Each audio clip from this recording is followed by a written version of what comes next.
নমস্কাৰ ছাত্ৰ ছাত্ৰীসকল, ইউকেএম ষ্টাডিলৈ তোমালোকক স্বাগতম জনাইছোঁ। আজি আৰু এটা নতুন ভিডিঅ' লৈ আহিছোঁ। আজিৰ ভিডিঅ'টোত তোমালোকে অসমীয়াৰ পাঠ নম্বৰ 8ৰ উলুম ৰজাৰ ঢুলুম মন্ত্ৰী এই পাঠটোৰ প্ৰশ্নোত্তৰখিনি তোমালোকক দিম। বলা আমি ভিডিঅ'টোলৈ আগবাঢ়ো। 1 নম্বৰত আছে উলুম ৰজাৰ সম্পূৰ্ণ নাম কি আছিল? উলুম ৰজাৰ সম্পূৰ্ণ নাম শ্ৰী শ্ৰী শ্ৰীযুক্ত উলুমচন্দ্ৰ ভূপ বাহাদুৰ আছিল। ৰজা আৰু মন্ত্ৰীৰ উচ্চতা কিমান আছিল? ৰজাৰ উচ্চতা আছিল 3 ফুট আৰু মন্ত্ৰীৰ উচ্চতা আছিল 6 ফুট। সপোনৰ কথা কেতিয়াও মিছা নহয় বুলি মন্ত্ৰীক কোনে কৈছিল? সপোনৰ কথা কেতিয়াও মিছা নহয় বুলি মন্ত্ৰীক উলুম ৰজাই কৈছিল। মন্ত্ৰীয়ে অন্তঃপুৰৰ পৰা কাহালতিৰ তলত কি লুকুৱাই আনিছিল? মন্ত্ৰীয়ে অন্তঃপুৰৰ পৰা কাহালতিৰ তলত উলুম ৰজাৰ এটা হলৌ চোলা লুকুৱাই আনিছিল। জলকুঁৱৰীৰ ৰাণীয়ে পৃথিৱীৰ আটাইতকৈ জ্ঞানী মানুহজন বুলি কাৰ কথা কৈছিল? জলকুঁৱৰীৰ ৰাণীয়ে পৃথিৱীৰ আটাইতকৈ জ্ঞানী মানুহজন শ্ৰী শ্ৰী শ্ৰী শ্ৰীযুক্ত উলুমচন্দ্ৰ ভূপ বাহাদুৰৰ কথা কৈছিল। ৰজা আৰু মন্ত্ৰীৰ এটি শাৰীৰিক বৰ্ণনা দিয়া। উলুম ৰজাৰ উচ্চতা আছিল 3 ফুট। ৰজাজনৰ এজন ঢোলৰ নিচিনা মন্ত্ৰী আছিল। মন্ত্ৰীৰ দীঘল দাঢ়ি আছিল আৰু উচ্চতা আছিল 6 ফুট। উলুম ৰজাই মন্ত্ৰীক কি বস্তু আনি দিবলৈ কৈছিল?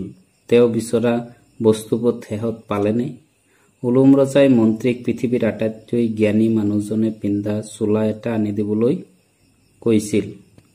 তেওঁ বিচৰা বস্তুবোৰ শেহত নাপালে।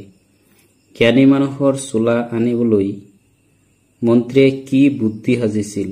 ৰজাই মন্ত্ৰীক শেহত কি বঁটা দিছিল? মন্ত্ৰীয়ে জলকুঁৱৰীৰ সপোন দেখিছিল বুলি কৈ ৰজাক কৈছিল যে সপোনত তেওঁ এজনী জলকুঁৱৰীৰ ৰাণী আহি আগত ওলাল। মই ভৰিত দীঘল দি পৰি সুধিছিলো যে পৃথিৱীৰ আটাইতকৈ জ্ঞানী মানুহ কোনজন? কোৱাত ৰাণীয়ে শ্ৰী শ্ৰী শ্ৰী শ্ৰীযুক্ত উলুমচন্দ্ৰ ভূপ বাহাদুৰৰ নামটো কৈছিল বুলি কৈ মন্ত্ৰীক জ্ঞানী মানুহৰ চোলা আনিবলৈ মন্ত্ৰীয়ে এই বুদ্ধিটো সাজিছিল। শেষত ৰজাই মন্ত্ৰীক সোণৰূপ এচৰু বঁটা দিছিল। ঢুলুম মন্ত্ৰীৰ সপোনটো তোমাৰ নিজৰ কথাৰে লিখা। মন্ত্ৰীয়ে জলকুঁৱৰীৰ সপোনত দেখিছিল বুলি কৈ ৰজা কৈছিল যে সপোনত এজনী জলকুঁৱৰীৰ ৰাণী আহি আগত ওলাল। মই ভৰিত দীঘল দি পৰি সুধিছিলো যে পৃথিৱীৰ আটাইতকৈ জ্ঞানী মানুহ কোনজন? কোৱাত ৰাণীয়ে শ্ৰী শ্ৰী শ্ৰী শ্ৰীযুক্ত উলুমচন্দ্ৰ ভূপ বাহাদুৰৰ নামটো কৈছিল বুলি ক'লে আৰু লগতে জলকুঁৱৰীয়ে ক'লে যে উলুমচন্দ্ৰই নিজৰ চোলাটো পিন্ধিলেই সুখী হ'ব। ৰজাই গমক গমক কৰি সিংহাসনত কিয় ভৰি মাৰিছিল? পিছদিনা পুৱা উলুম ৰজা সিংহাসনত বহি মন্ত্ৰী অহালৈ বাট চাই আছে। পিছে মন্ত্ৰী অহা নাছিল। ৰজাৰ বৰ খং উঠিল। মন্ত্ৰীৰ ওচৰলৈ দূত পঠিয়াই দিলে। তাৰ পিছত ঢুলুমচন্দ্ৰ আহি ৰজাৰ আগত ওলালহি। সেইকাৰণে ৰজাই মন্ত্ৰীক দেখিয়েই সিংহাসনত গমক গমকৈ ভৰি মাৰিছিল। জ্যোতিপ্ৰসাদ আগৰৱালাই 14 বছৰ বয়সতে লিখা নাটকখনৰ নাম কি? সুনীত কোঁৱাৰী। চাৰ্টিফিকেট অৱ মেৰিট সন্মান লাভ কৰা প্ৰথমখন চলচ্চিত্ৰৰ নাম পিয়লি ফুকন। ভাৰতৰ স্বাধীনতা আন্দোলনত যুঁজ দিয়া অসমৰ যুক্তি-যুঁজাৰুৰ নাম লিখা।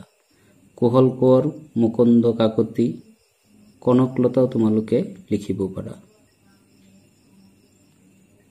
লিংগ পৰিৱৰ্তন কৰা।